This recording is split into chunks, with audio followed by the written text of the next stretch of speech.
hear that guy? Is that the one? Did you hear that guy from the Hallmark movie is there? Oh, really? Yeah. That's this guy with like gray, like laser on here, walking up here, kind of, he was like narrating and stuff. Yeah.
Yes.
got the torch over there? Watch the torch. Job, David. Hold it for me.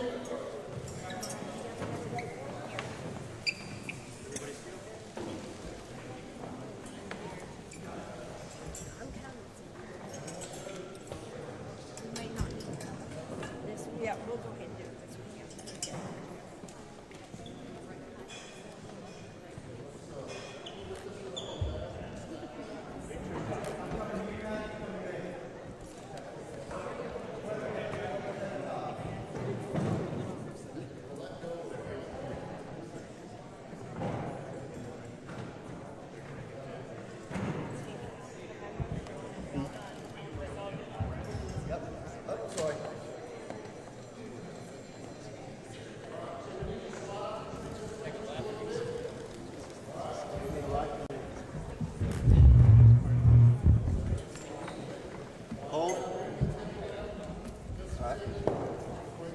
Coming through, guys. Take a hold, please. Take a hold.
Excuse me.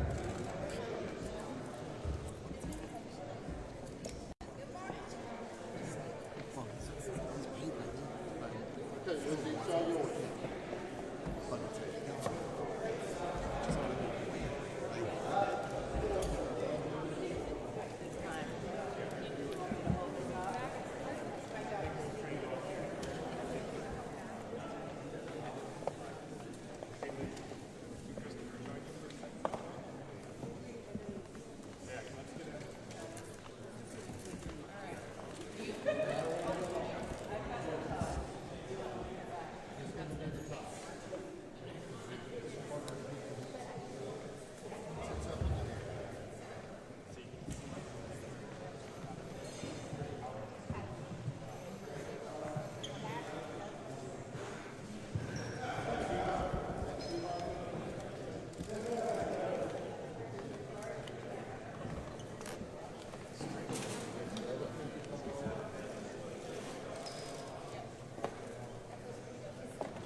let's ease it up just a little bit.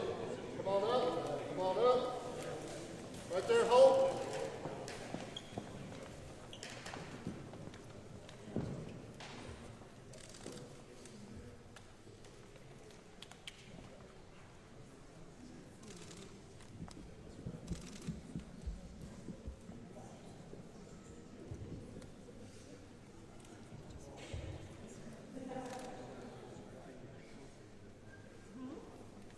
We put it too far down? Do we need to cut that?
feels like an honor to be able to do this for our community. You know, it's something that we do every year, but this year it feels like it has an extra special purpose to it, just to make sure the guests are still coming to our area and still getting to have a magical experience. It's all this Saturday. Let's go all over again. Yes, one of my favorites is in the library, kind of inspired by the Ming fish bowls. Has an oriental flair, see some like stained glass koi fish in the trees. But yeah, overall it's just been, it's exactly as it would have been. We started out a little bit behind schedule due to the storm, but we made up that time. And the whole house is decked at this point. We have some finishing touches to do, but it will be ready on Saturday. 120 no pressure, right? To keep that love and season alive. I think that's really members here.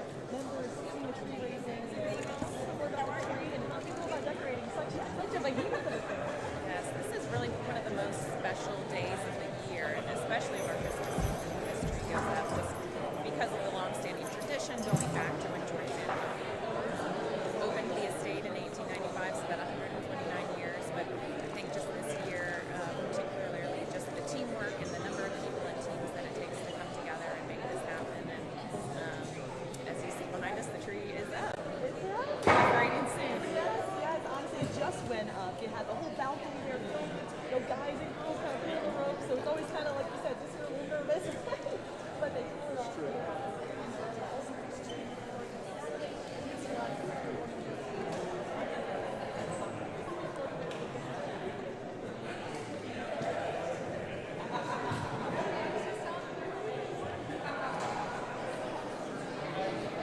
Oh, you're the best. Is that okay? Was that okay? Okay, girl. So we're going to head on over for interviews. Everybody can follow me. If anybody wants to stay behind, we have Jean here who can stay with you.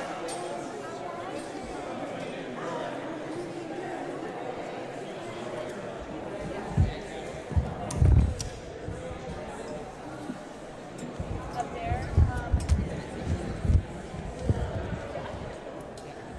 Talked to so many people who their parents couldn't reach them, they couldn't reach their kids or whatever. I know. I was supposed to meet my sisters were gonna take me somewhere for my 40th birthday, like a belated, and I couldn't reach them to tell them I wasn't gonna meet them, but they figured it out. They figured it out. Yeah.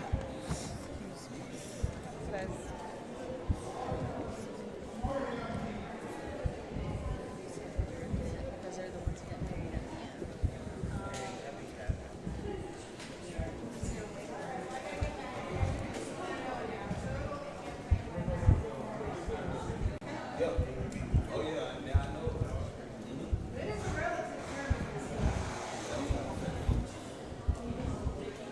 Well, I'm Mark Barrett. It's nice to meet you. Lydia Mayfield, nice to meet you too. Perfect.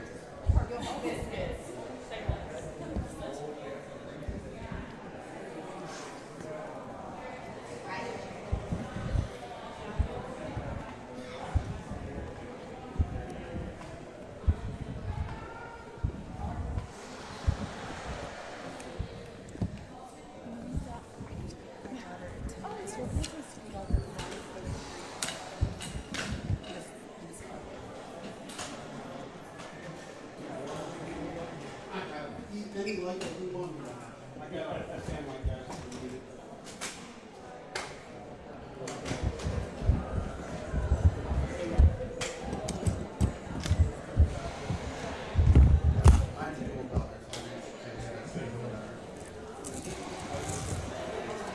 Pull back there, so I guess it's cool to get it more.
be here to do kind of a press pool, so you can ask them any questions that you have, but then they'll be available for interviews afterwards, for individual interviews.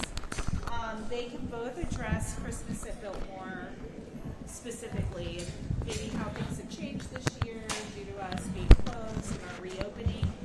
Chase Pickering will be here very soon, and he will address the official reopening and all of the questions you might have about the state of the estate and what has changed. But these two will really speak directly to our Christmas celebration this year and what that looks like. All right, so I'll let you guys just, if anybody needs to put a mic on, is that, how are you? One at a time, so it's not like two heads. Yeah, sure. That way we can switch the mics as Trip. well. And Trip will speak directly about what happened with the thank you. installation today and the tree itself coming in. So that's about the action today. It's been a long and month, Lizzie is but really yeah. about You our want both of these traditions on? at Biltmore with Christmas. All three? And the Three? decor this year. All right. I know it's a little confusing with all the different Appreciate people it. speaking on different No, aspects. it's okay.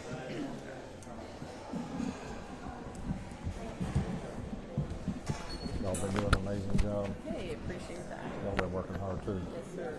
Keeping us informed once we got power back anyway. Yes, sir. That's right. I know. And service. How about that? Yeah. That was weird. I'm on antenna anyway, so Well, that's good. Or any copy you have left open. yeah. He's got 2 more comments. We'll do the same thing, send that around.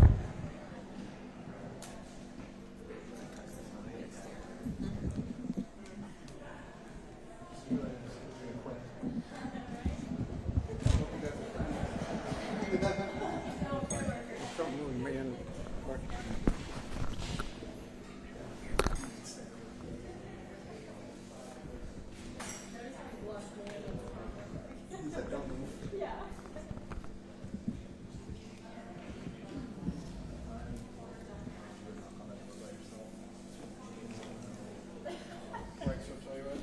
Back pocket. Yep. No worries. Thank you. Woo! Nice to meet you. Any camera, sir? Yep. Hello, how are you? Welcome to Biltmore.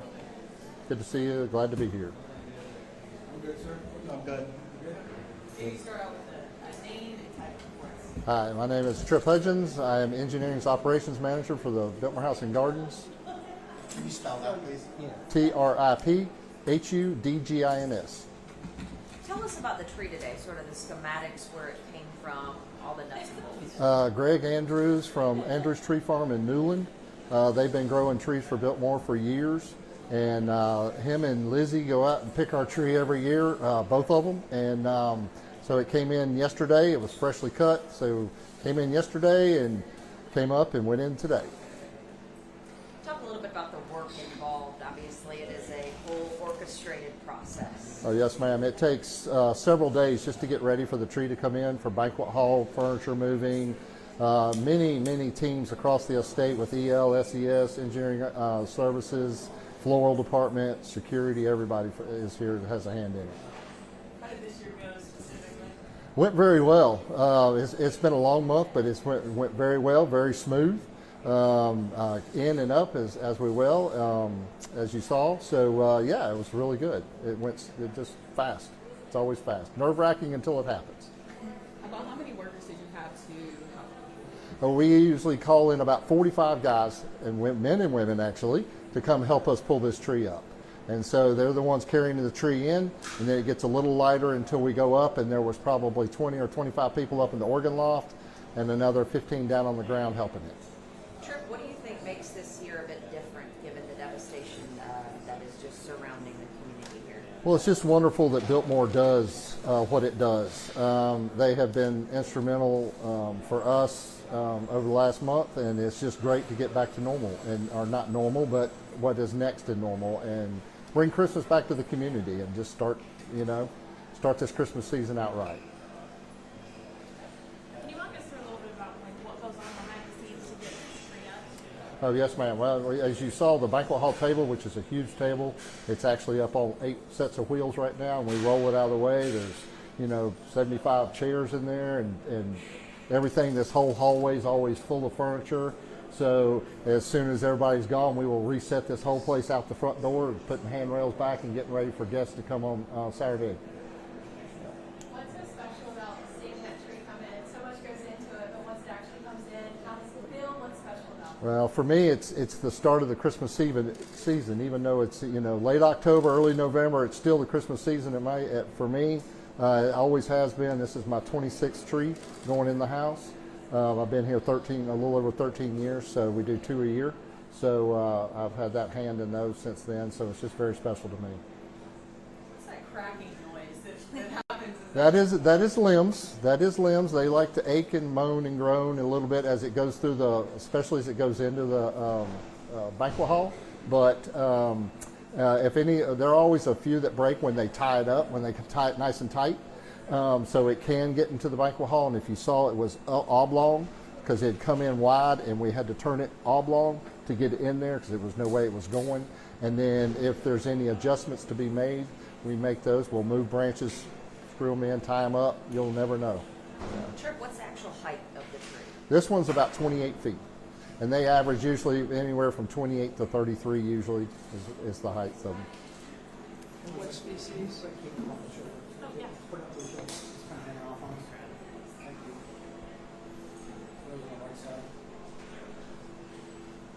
There you go. Trip, what type of tree is it? This is a Fraser fir.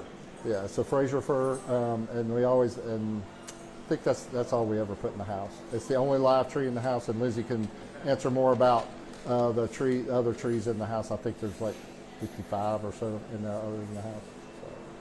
You said you've been doing this for about 13 years now. What have you kind of learned during that time? Go slow and smooth. Slow and smooth. Don't get in a hurry. No matter what, I know we want to make the show look good, but it's got to go up and it's got to be safe. We got to make it safe for the employees that are coming in there, bringing it in, and that's foremost on my mind when we're bringing that tree in for that. Don't you guys have very unique face? So you guys don't you have to actually do this twice now because of the uniqueness of that face? Am I right? Well, we don't add. It does not have water. Right. So about a month from now, we will bring that tree out. We will undecorate it, unlight it. We come in about 4 a.m. And so we'll unlight it, we delimb it, we get it out of the house by about 6, bring the new tree in at 7, and start lighting it and redecorating it before the house opens. 26 years, right? No, I've been here 13 years. 13, okay. Yeah, I bet 20, it's 2 trees a year.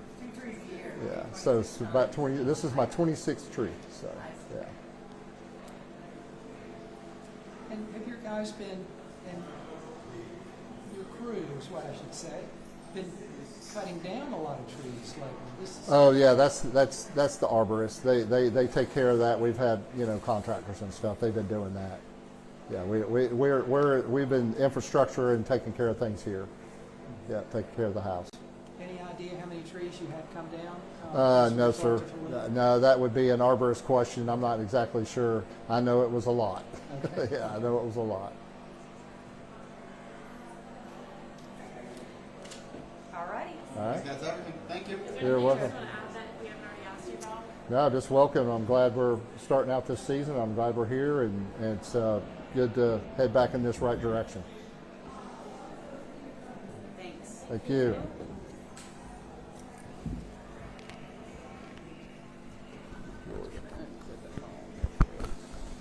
That one's yours. Is this yours, Jenny? Yes.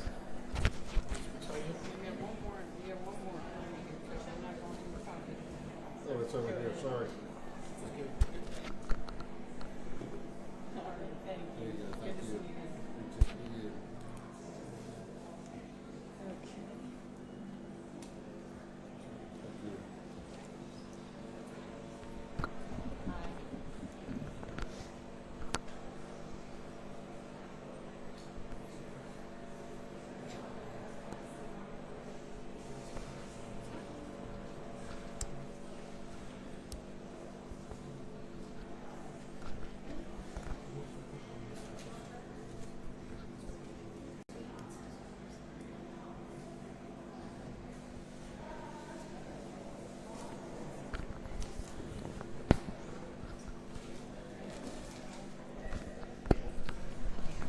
Good. How are you doing? How's everything with y'all at the house? It's been crazy, but it's been crazy.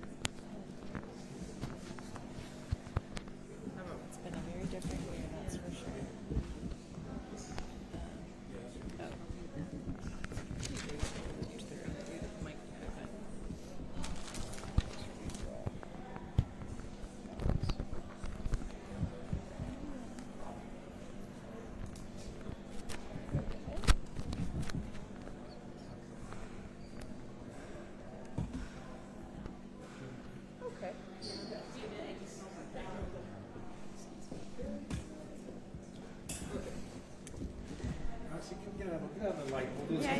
Yeah.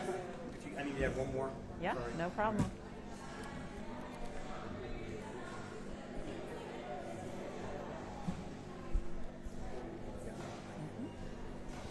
Oh, you're fine.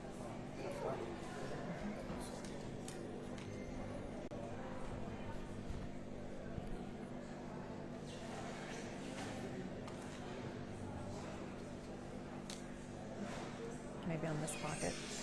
We're not going to see it from. Oh, okay. I don't think we're going to see the front guys, right? From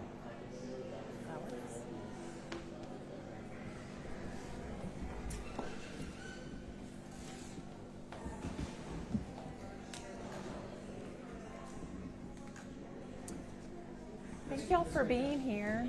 Can you talk to me real quick, please? My name is Lizzie Witcher, Floral Manager at the Biltmore Estate. Sorry, say that again so I don't know. You guys good? Yep. My name is Lizzie Witcher. I'm the Floral Manager at the Biltmore Estate. Lizzie. Last name Whittcher. Well, Lizzie, talk about what goes into selecting a tree like the one we have in the banquet hall. Yeah, so this tree came from Andrew's Nursery. We've been getting our trees from them since really Christmas at Biltmore began. He was one of my first phone calls after the storm, just to say, hey, how are you? And can you still get us a tree? And he felt good about that. The front lawn tree was actually, that's the largest tree that we get every year. It's a 55-foot Norway spruce that came on Monday. And we had actually pushed that install back by a week due to a front lawn wedding that was happening. Of course, weddings all got canceled, but we kept the later date just to give him kind of some time to recoup on his end and be able to get us, the tree easily and smoothly. And we heard from him that there were lots of folks videoing it as it came down the highway. As far as experiencing Biltmore and Christmas here, people have never been here. What can they expect when they walk through the front doors? Christmas is really one of the best times to come and visit Biltmore. It's, the house is not lived in, but I think when it's decorated for Christmas, it makes it come alive and feel lived in. And though when George was here, they didn't necessarily have a tree in every single room, but that's kind of the grand experience that we create, and kind of aim for a balance of just timelessness and traditional, along with kind of something different that maybe folks can take home and apply to their own Christmas decor. But especially this year, just wanting to kind of give that experience that folks kind of expect from us, and it's why they come to this area, especially this time of year. How many trees will be throughout the estate? There are 57 in the house this year, and there's about 45 more on the rest of the estate. So all in all, it's usually around 100 that we do every year. Was the timeline different because of the storm? Yes, when we had actually started Christmas install before the storm happened. We had a few areas decorated, but when we came back, we were behind. We actually made up that time and then some. We had the help of some departments that aren't usually involved with Christmas decorating. So beyond the floral team, we had folks from our museum services team, from our host department. So with the house not open, our hosts came and helped decorate. It also went a lot faster. It was kind of an easier process a little bit, just because typically we're doing that while there are guests in the house. So we were able to make up that lost time, but yeah, it felt a little crazy to be decorating for Christmas when there's folks who have literally lost everything, but we kind of had to remind ourselves that we're not doing this just for Biltmore, we're doing this just for this whole area, and kind of something that folks need, especially this year. Going off of that a little bit, you guys are still going all out for Christmas like usual. Why do you feel like that's so important this year? Yes, I think that there was that question asked, like, do we scale back? Do we cut anything? And kind of to that same point, we felt like we needed to deliver the experience that guests look to us for. And, so everything in the house, everything on the rest of the estate is exactly as was planned before the storm. Is there anything new this year? Last year was Hallmark Christmas kind of themed. So what are the themes this year? Yeah, so every room kind of has its unique inspiration.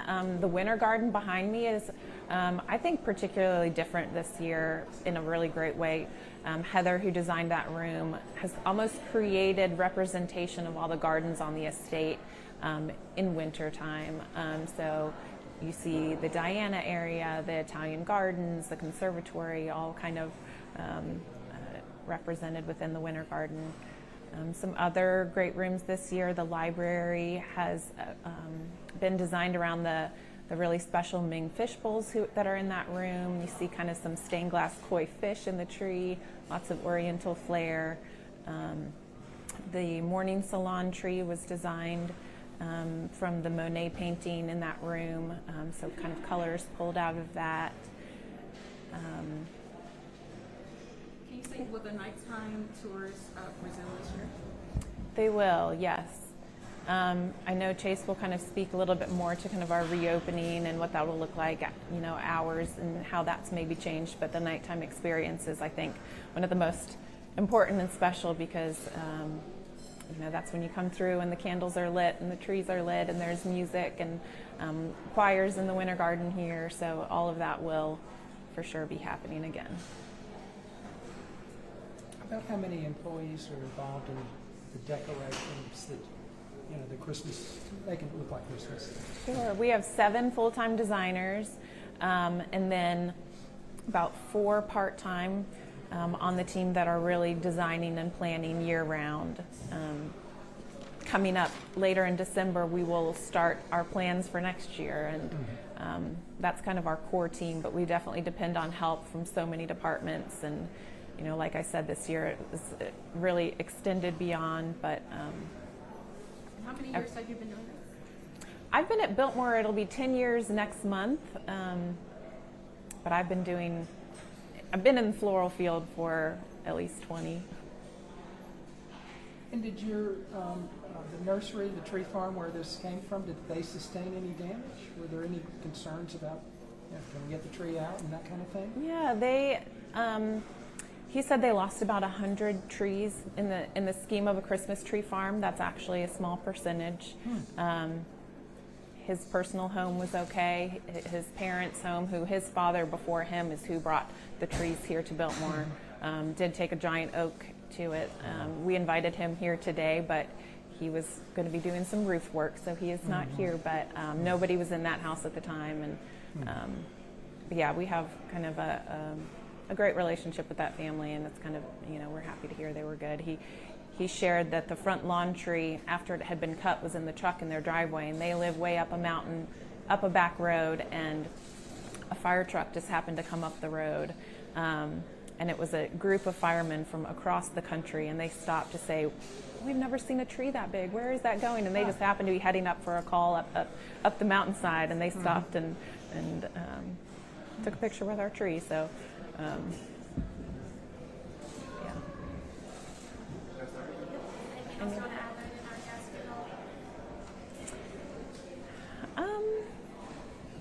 We just, hope that guests still come and people beyond Asheville are, feel like they can come still experience this. It will look and feel a little different this year. The estate is not quite the same, and it'll be a while. It's, like everywhere else, we've been experienced some loss, but Christmas still happens. So, yeah. Thank you.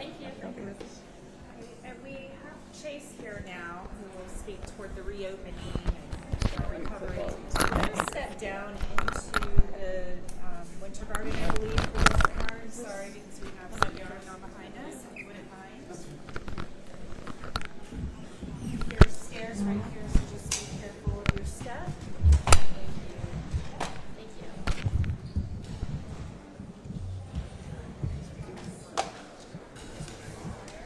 If it goes quickly, sorry.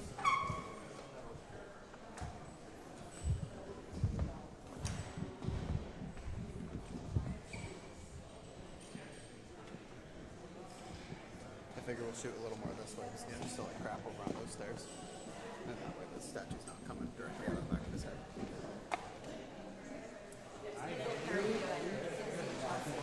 Chase Pickering, one of the family owners. Or should I get right here?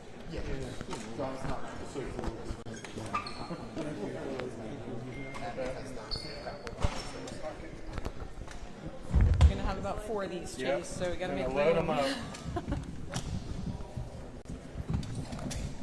How are you? I'm good. Good. thanks. Yeah, it was cool. That was my first time. Oh, actually really? seeing Isn't it amazing? So it is. Kind of like have a deep sigh of relief when it goes into place, I know. right? I had to ask Tripp about the cracking. I was like, is that Yeah, I know. everything okay there? It's normal for the most part. Yeah. Awesome. Let me do this. No rush. John, where am I supposed to? You might be able to put this one in your other pocket if you need extra space. I think I'll do that one in my back pocket. Or actually, that one has a good clip. Yep. Either one. I guess I'll move back here.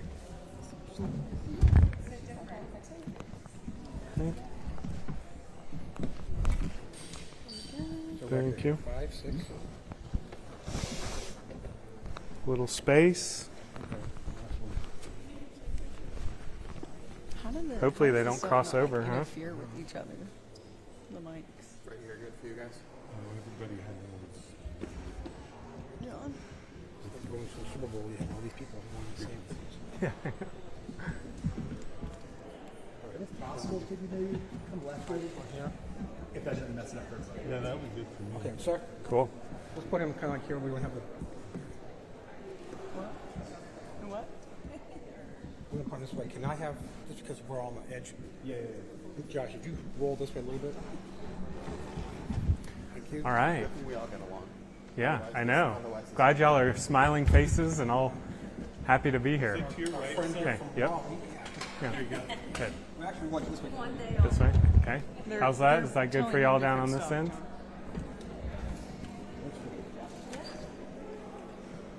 Okay. I'll do a little sound check for y'all. Make sure that it's coming through there. Yeah. We're going to throw a light on you. Okay. Hold on one second. See what's around me so I don't end up in a poinsettia. That would be something, huh?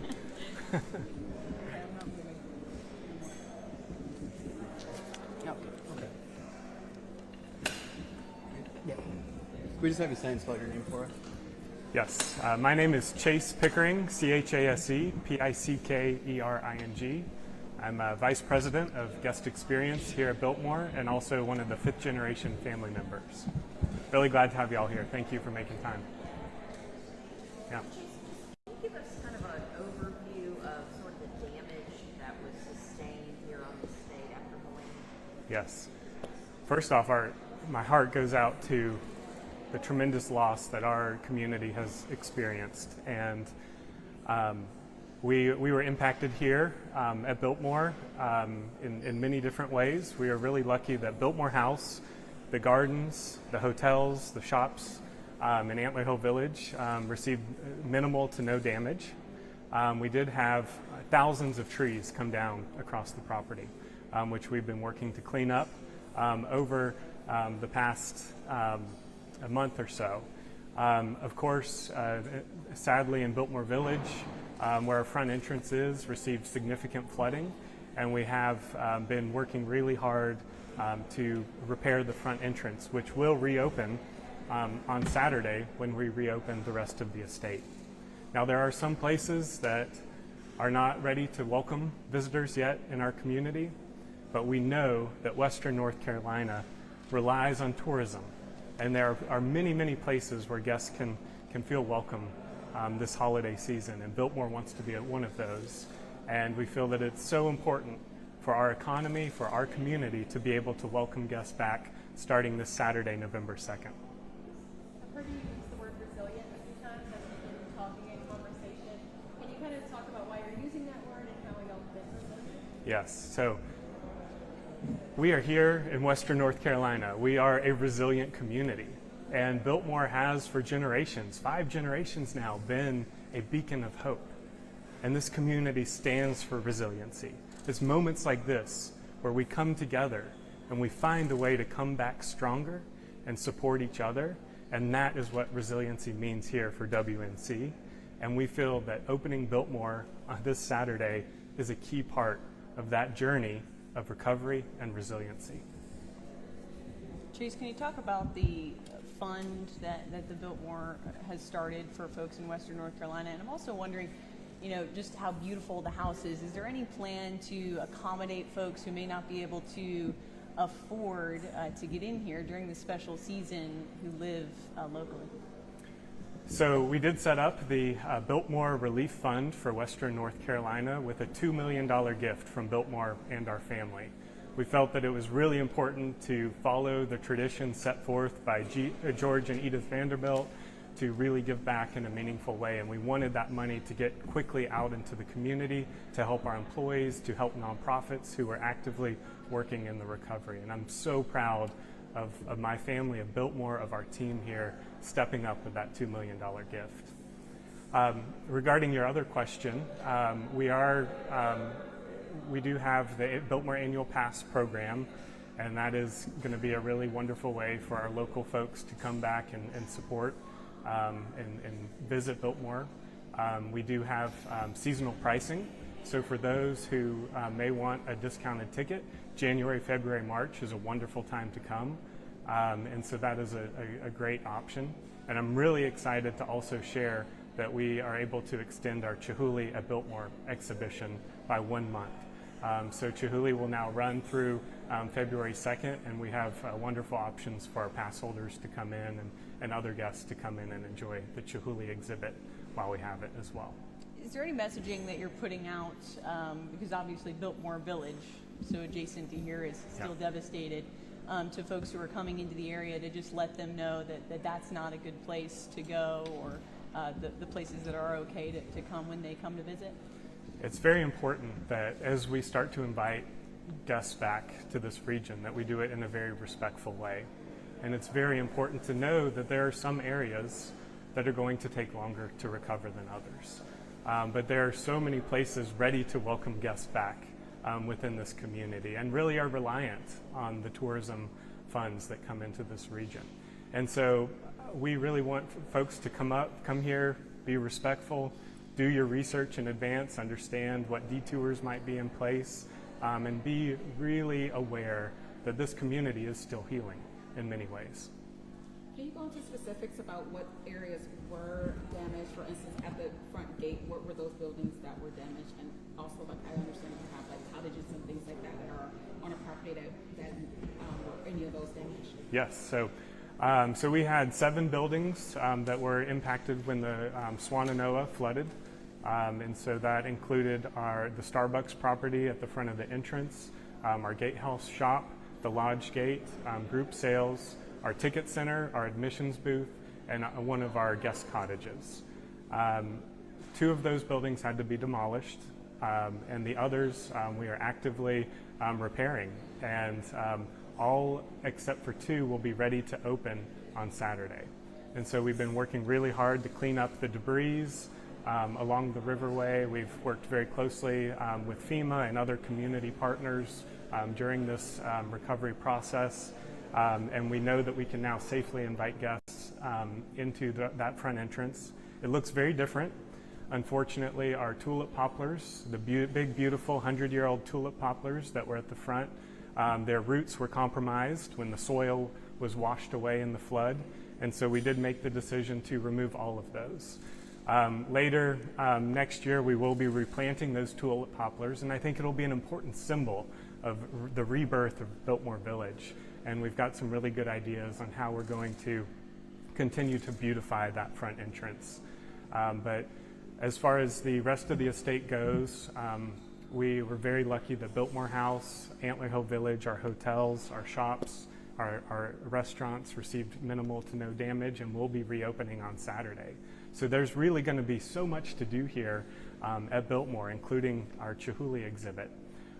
One piece is that our hours of operation will be modified, and so please make sure that guests are making a reservation because our hours will be shifting. We'll be offering both a daytime experience and an evening experience, but kind of at a smaller time period.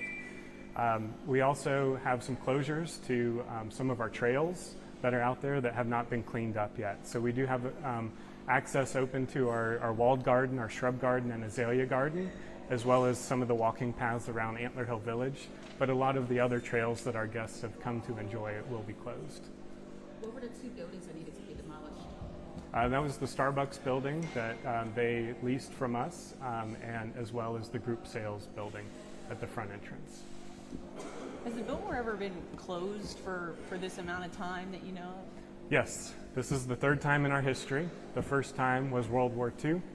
The second one was 2 months during COVID, and now Tropical Storm Helene for 1 month. Do you expect for guest traffic to fluctuate? Like, what are you expecting or preparing for as we're reopening and going into this holiday season, which is the busiest season for you, correct? Yes, Christmas at Biltmore, November, December are 2 busiest months of the year. We have worked really hard to make sure that we have safe routes for our guests to move around to our core experiences between Biltmore House, Chihuly, and Antler Hill Village and the hotels. And so the teams have been working tirelessly to make sure that things are cleaned up and looking good for guests to be able to move safely and efficiently around the estate. This has been in your family for a while. What does it mean to you to kind of, have to close for Hurricane Helene, but finally be able to reopen? This moment of reopening, for me, it's a moment of hope for our whole community. And I think it goes to show the amazing commitment of our incredible employees here at Biltmore to come together and clean this place up and get us ready to reopen and welcome guests back for this truly magical time here at Biltmore. This is such a beloved tradition by so many people in this region. And to be able to welcome those guests back, that is just such a proud moment for me and my family. Has all the staff returned? Can you speak about those furloughs and how many people were affected by that? Yes, so we do not have all of our staff recalled back at this point. Our hope is once we get reopened, that we can bring back everyone who is on a temporary furlough. But the reality is we don't know how many guests are going to be showing up. And so we have to get our doors open and be flexible and scale up our business as we see that demand return. And we hope that people around the nation will be eager to come see Christmas at Biltmore so that we can get everyone back. That is our greatest hope. How many guests are y'all expecting over the next month? That is something that we are still assessing, and really we do not have a good understanding of at this point in our forecast. We are in uncharted territory here. How many do y'all usually have during the Christmas season? So we will have a busy day for us will be 5,000 to 6,000 people a day. So, and that includes the daytime and the evening experience. So. Will the prices stay the same just across the board? So we do have dynamic pricing. So pricing can vary by the day of the week and the season.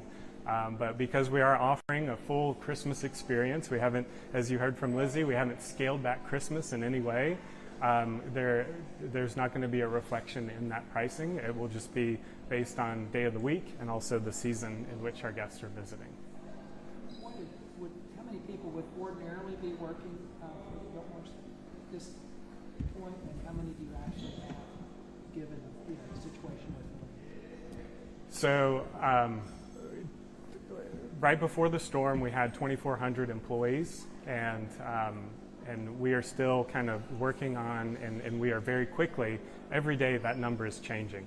And as we're looking at our forecasts, as we're watching our ticket trends, and so our hope is that we can move towards getting everyone back if guests show up to visit Biltmore, and that's what we're hoping for. How many people are on staff today? I'm not able to answer that exactly right now. Like half, a quarter? Over half. Yeah. Yep. And do you have any concerns we still don't have running water, potable water, around town? I don't know what the situation is here. I've seen it all on city water. What's that going to be like for folks? And how do you sort of letting people know, yeah, Biltmore looks pretty much the same, but a lot of other places don't. Yeah, visiting our website is really important to help plan a visit, because we've been working with partners throughout the community to ensure that there's awareness of the situation that here in the broader region. And so that planning, that advanced planning is really important. We are very lucky here that over the years, Biltmore has invested in our own water system, so we do have our guest operations for this current period will be supported by our own well systems, which is how we're able to open our restaurants and get things back online. So if I take a shower in one of your inns, I could drink the water. That's correct. We have potable water here at Biltmore. Lucky you. All right. Good? Yeah. Cool. Thank you all. Yes. Appreciate it. I'll just kind of unclip all of these.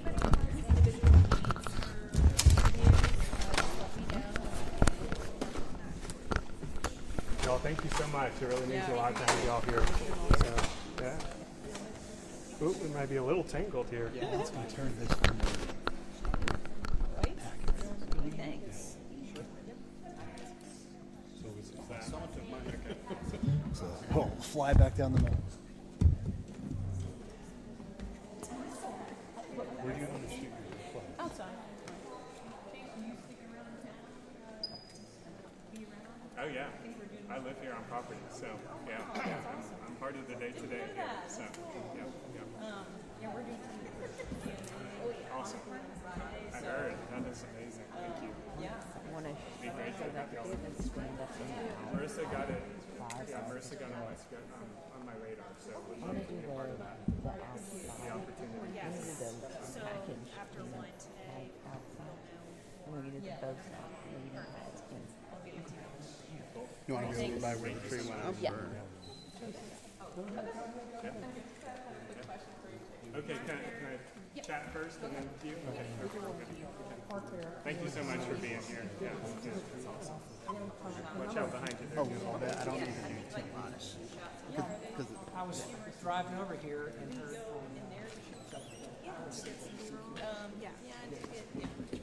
Maybe a stand-up type of